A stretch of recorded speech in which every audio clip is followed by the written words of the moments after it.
fake news daw na nahuli si Saldico. Sino bang naglabas ng balitang yan? Kasi dito sa balita po dyan sa Czech Republic, ang nakalagay according to the President of the Philippines. Ibig sabihin, galing kay Dunyor. Pero bakit doon sa lugar mismo na di umano'y nahuli si Saldico, wala tayong nakitang o na panood na balita? Dyan nga sa kanila, according to the President of the Philippines pa ang nakalagay sa balitang yan. At ito namang si Atty. Harry Roque, sinasabi nilang fake news daw, hindi daw nahuli si Saldico. Naalala nyo po nakaraan, yung ibinalita din na nahuli na rin si Harry Roque pero hindi naman pala totoo. Ito ngayon, dito natin malalaman kung ano talaga ang totoo. Nahuli nga ba si Saldico o fake news yan? Ang mahirap, si Dunyor mismo ang nagbalita niyan. Kaya ang sabi ng mga netizens, baka sinabi lang yan kasi sablay si Madriaga sa kamera. Malay natin, totoo na nahuli si Saldico. Kasi kung totoo man na nahuli si Saldico, hindi okay. Ipatawag sa Blue Ribbon Committee para naman magkaalaman, pati yung ex-marines, ipatawag na rin. O ito, panoorin po natin si Atty. Harry Roque sa paliwanag niya at sa sinasabing fake news daw mismong ang Pangulo na nagsasabing nahuli si Saldico. Ito ang video. Nahuli daw po itong si Saldico dyan po sa Czech Republic. Well, kailangan naman po ngayon pag-usapan natin ano bang katotohanan at ano bang mga fake news. Una siguro sa katotohanan ay si Saldico ang kaisa-isahang testigo na nagsasabi na ang korupsyon ay nagmumula mismo sa presidente. Yan ay sinabi niya dahil nung siya ay chairperson ng Committee on Appropriations sa Kamara de Representante, nagpasok ng 100 billion na insertion si Presidente. Hindi lang po yan, no? Sinabi rin niya na siya mismo nag-deliver ng 25% ng 100 billion or 25 billion kay Presidente mismo. Nako. At ang mga pwedeng mag-corroborate dyan ay yung mga text messages ngayon na linabas at unang isinapubliko ni Congressman Leandro Leviste, no? So, hindi natin masasabi na kwentong kutsero na parang kay Madriaga yan kasi merong mga corroboration.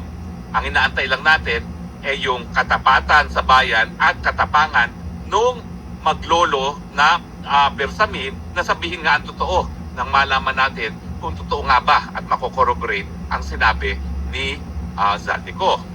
Pero sinabi rin ng mga 18 Marines na sila ang mga pinag-utusan ni Saldico para mag-deliver ng sangkatutak na pera.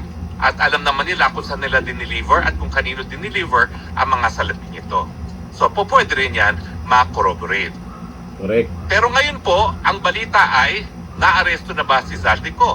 Well, ano na naman ang facts at ano na naman ang fake news? Ang facts ay siya ay nasa Europa. Ang fact ay meron siyang Philippine passport. Ang fact ay ang Sandigan Bayan ay nagkansila ng kanyang passport. Ngayon, ano ngayon ang sinasabi ng Malacanang? At walang iba pa kundi ang presidente nagsalita. Ang sinasabi niya, unang-una, napahuli daw nila si Saldico. Well, katotohanan ba ho yan o hindi? Well, ngayon, nagbigay linaw na itong si Interior Secretary John Vic Remulla, hindi po Philippine government ang nagpa-aresto. Di umano, si Saldico ay pumasok ng walang dokumento ng Czech Republic galing ng Germany. Ibig sabihin, ang fact na alam natin ay yung Sandigan Bayan ay pinakasila kanyang passport.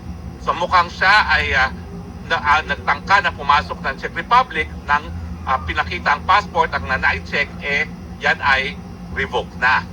So talagang dahilan yan para siya ay ma-detain ng immigration authorities at kung hindi siya hihingi ng asylum, yan ay dahilan para magkaroon ng summary deportation. Pero fact, ano ba ang proseso sa Czech Republic? Ito po yung pinag-aralan ko na.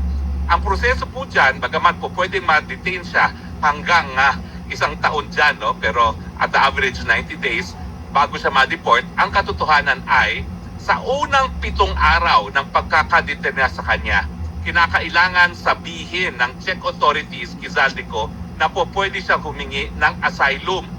Obligasyon po yan ng Czech authorities na kapag minahuli sila ng illegal entrant o yung pumapasok na walang visa, walang passport, na kapag siya ay nadetina, sasabihan na may karapatan siya humingi ng asylum. Nung una po kasi, ako'y nagdarasal na kahit papano, alam ni Saldico kung ano yung asylum. Nakampante po ako nung aking sa pag-aaral, nalaman ko, obligasyon ng mga otoridad sa Czech Republic na sabihan siya tungkol doon sa karapatan na kumuha ng asylum. Ang mangyayari lang po dyan, habang siya ay pinaprocess sa asylum, ng kanyang asylum, siya ay mag-i-stay sa isang asylum center. Pero hindi po yung pagkakakulong. Para po yung asylum center na tinuluyan ko rin sa Netherlands habang kinukuha ang aking mga biometrics, ini-examine ako ng medical ng mga doktor dahil mahirap nga po kung ikay lalabas pa ng kampo. Dahil yung pila sunod-sunod, ang gusto nila, nandun na yung aplikante para madali lang makausap. So dahil may obligasyon po ang Czech Republic na sabihan siya na meron siyang karapatan mag-asylum, tingin ko ba siya ay kukuha ng asylum?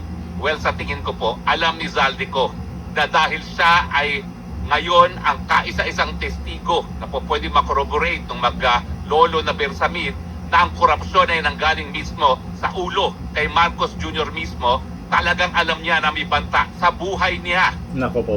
Ang banta sa kanya hindi lang sa pagkakakulong, gaya ng banta sa akin dahil sila ay nagtanim kaso ng non-bailable case. Ang banta sa kanya, patuloy na siya himikin, gugur at yan po Opo. ay napakalakas na basihan para magkaroon ng asylum. Ang tanong ko lang is gaya na nangyari sa akin, saan ba nag-issue ang kanyang visa sa Schengen? Dahil bagamat pwede siya humingi ng asylum sa Czech Republic, kung hindi naman Czech Republic ang nag-issue ng kanyang visa, papupuntahin pa rin siya dun sa lugar na nag-issue ng kanyang visa. Pero sa akin, walang kaduda-duda. Yung pagiging whistleblower niya, yung pagsabi niya na Marcos Sr. mismo ang arkitekto ng korupsyon dito sa flood control at sa DPWH, yan po ay enough reason para siya ay talagang na mga puwersa na nais siyang patahimikin. Kaya nga po ngayon, pinag-uusapan ng lahat itong si Zaldico. Bakit? Kasi si Zaldico, kung talagang siya ay hindi susupilit sa pamamagitan ng pagkukulong o kaya naman siya magpapatunay na merong responsibilidad ang Marcos Sr. Ang Marcos Jr., si Marcos Jr., si Bongbong, sa katiwalian. At wala pong ganyang testigo siguro maski sa sarili niyang ama, si Marcos Sr.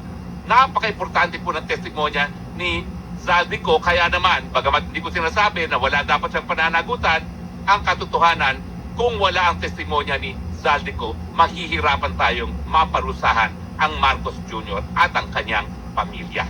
Tandaan natin, ang in-expose niya, korupsyon hindi lang ni Marcos sa Jr. doon sa 100 billion, kundi yung smuggling. Smuggling pati sa pagkain na ginagawa ng First Lady Di Umano at ng kapatid ni First Lady Di Umano. So Zaldico, kung nasan ka man, karapatan mong humingi ng asylum. Sasabihan ka nila na may karapatan kang humingi ng asylum, humingi ka lang.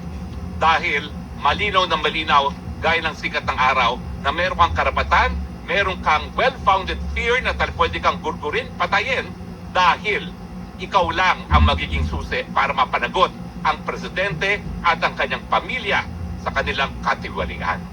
Kasi sa totoo lang, kung mapauwi man yan, ay mukhang kakabahan din sila Junior yan. Kasi sila yung itinuturo. Pati si Lisa Marcos Di Umano ay nabanggit po dyan sa mga nilabas na video. Ayan po ang abangan po natin sa mga susunod na linggo. Kasi mayroon daw silang gagawin na para mapauwi si Zaldico.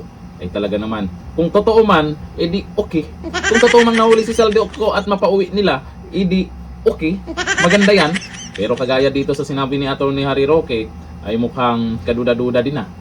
Kaduda-duda din yung balita ng Pangulo Samantalang siya pa lang siya pa lang yung nagsasabi na nahuli yung wala pa namang ibang media doon sa Czech Republic. Di ko lang din alam kung binalita na rin nila.